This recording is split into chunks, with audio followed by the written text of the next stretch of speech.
គោលការណ៍សុវត្ថិភាពប្រើប្រាស់ Forklift មានថាមពលខ្លាំងប៉ុន្តែបើការប្រើប្រាស់ដោយមិនមានសុវត្ថិភាពនិងធ្វើការដោយធ្វេសប្រហែសអាចនាំឲ្យមានគ្រោះថ្នាក់ធ្ងន់ធ្ងរនិងខូចខាតសម្ភារៈគោលការណ៍ទី1ពិនិត្យកង់មុនប្រើប្រាស់ពិនិត្យប្រព័ន្ធហ្វាំងអំពូលពន្លឺនិងស៊ីផ្លេគោលការណ៍ទី2ពាក់សម្ភារៈសុវត្ថិភាពឲ្យបានត្រឹមត្រូវដូចជាមួកសុវត្ថិភាពស្បែកជើងសុវត្ថិភាពនិងអាវចំណាំងពន្លឺដែលងាយមើលឃើញគោលការណ៍ទី3កុំលើកលើសទម្ងន់កំណត់អនុញ្ញាតការលើកលើសទម្ងន់អាចធ្វើឲ្យកង់បែកធ្លាយភ្លាមនិងឆាប់ខូចខាត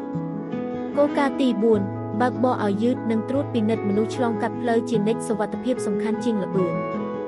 គោលការណ៍ទី5ថែរក្សាដងជោគឬហៅថាដងសំឲ្យនៅទាបពេលចរាចរណ៍និងមើលទៅទីដើរនៃចរាចរណ៍